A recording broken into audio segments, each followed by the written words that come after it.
Salut tout le monde, j'espère que ça va bien. Aujourd'hui, pour notre capsule, j'aimerais qu'on démystifie un petit peu nos assemblées générales. Comme je vous ai déjà dit, les assemblées, c'est le lieu de vraiment toutes les décisions du syndicat.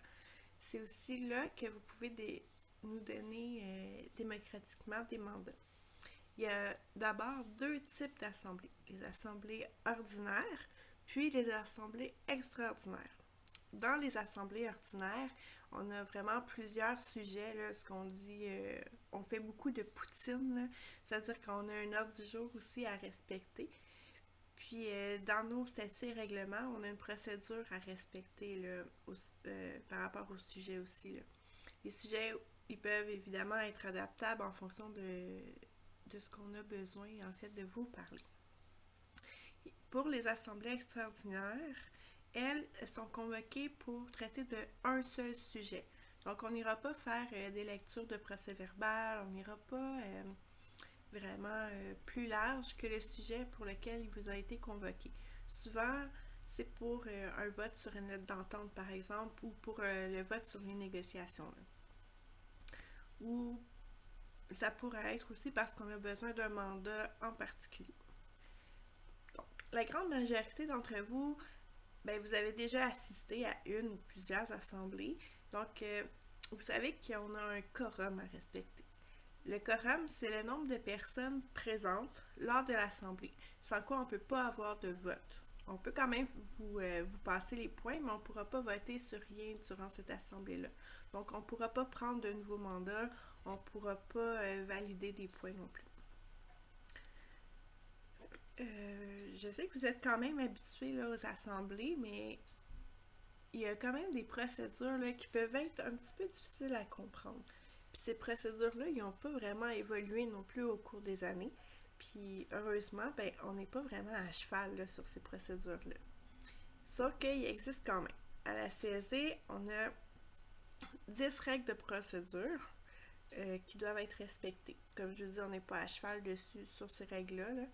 Puis ils vont surtout être utilisés quand c'est plus tendu, mettons, en assemblée, ou que pour pouvoir respecter, en fait, la démocratie de l'assemblée, là, pour que tout le monde ait son droit de parole, puis que tout le monde puisse donner son avis aussi. Sur nos sujets qui sont sur notre ordre du jour, pour chaque sujet, plus ou moins, là, on a besoin d'une proposition. Pour que la proposition puisse être discutée puis votée, on a besoin d'un appuyeur pour ces propositions-là. Dans le fond, une proposition pourrait être, par exemple, Sophie Bédard propose que la correspondance soit adoptée telle que lue. Donc ça serait la proposition. Pour pouvoir discuter de ça et puis la voter, je vais avoir besoin d'un appuyeur dans la salle.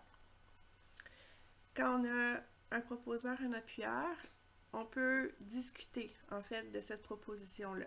Si on n'aurait pas d'appuyeur, par exemple, pour une proposition, on ne pourrait pas en discuter. Puis on ne pourrait pas nécessairement voter sur cette proposition-là. Les propositions à la CSD, ils ne peuvent pas être amendées.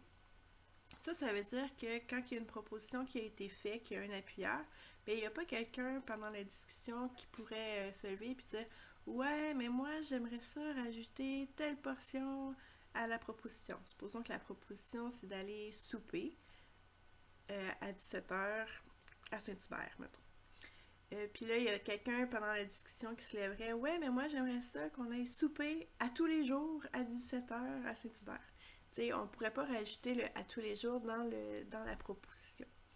Nous, comme je dis, on n'est pas super à cheval, donc quand il y a des changements mineurs, là, on peut, avec l'accord du proposeur, on peut modifier quand même la proposition avant de la voter. Mais normalement, ça ne peut pas être un amendement comme tel qui va être voté sur une proposition. Mettons qu'on ne serait pas d'accord avec la proposition initiale, ce qu'il faut faire, c'est carrément voter contre. On la rejette, puis après ça, on en fait une nouvelle, avec les modifications qu'on aurait voulu y apporter. On peut aussi demander la mise aux voix, c'est-à-dire le vote. Une personne qui n'a pas participé à la discussion pourrait demander le vote après qu'il y ait eu 10 interventions dans la salle pour pas que, si lui, mettons, il considère qu'il est prêt à ce que le vote soit pris puis qu'il voit que les interventions tournent en rond, bien, il pourrait demander le vote. On peut aussi demander un scrutin secret. Dans ce cas-là, bien, il faut qu'il y ait 10% des gens qui peuvent voter qui appuient la proposition. En assemblée, il n'y a aucune accusation qui peut être faite, qui peut faire l'objet des discussions, en fait.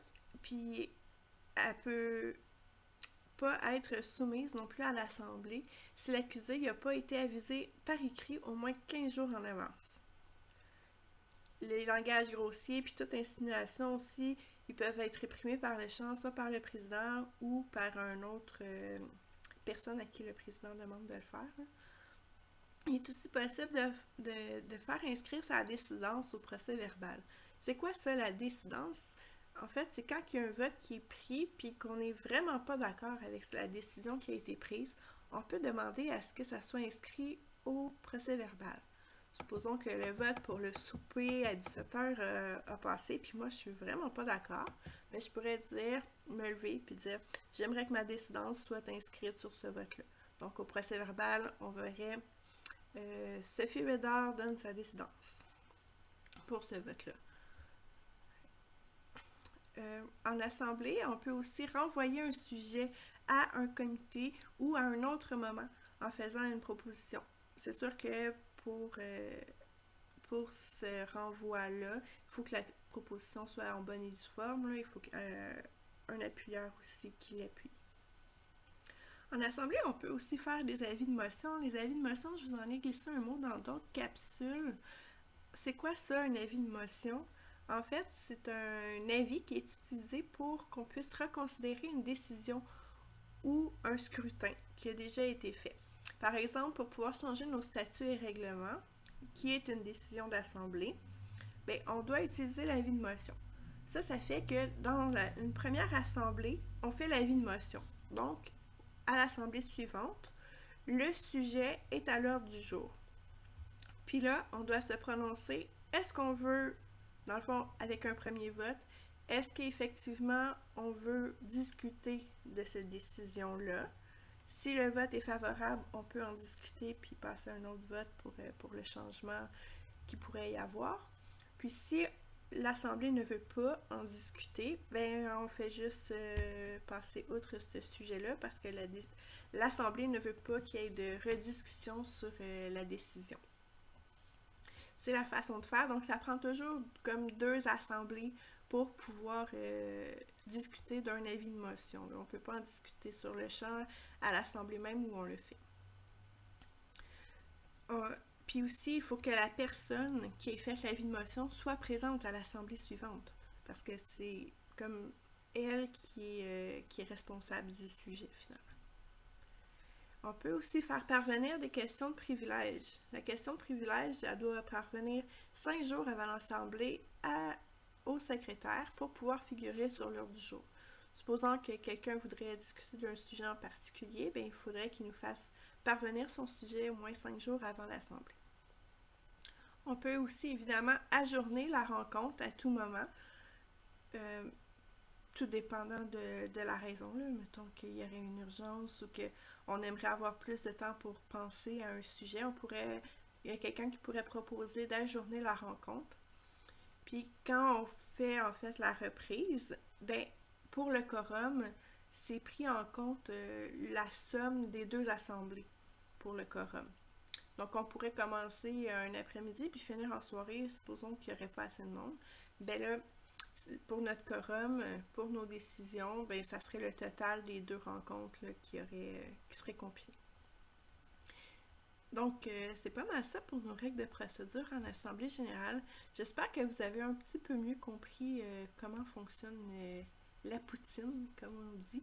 Puis, on espère vous voir dans vos prochaines assemblées parce que c'est vraiment là votre lieu de pouvoir, puis votre lieu où vous pouvez vous faire entendre aussi parmi tout le monde, puis qu'on peut avoir vraiment des discussions sur les sujets syndicaux. Donc, on vous retrouve dans une prochaine capsule et entre-temps, en espérant vous voir dans vos assemblées.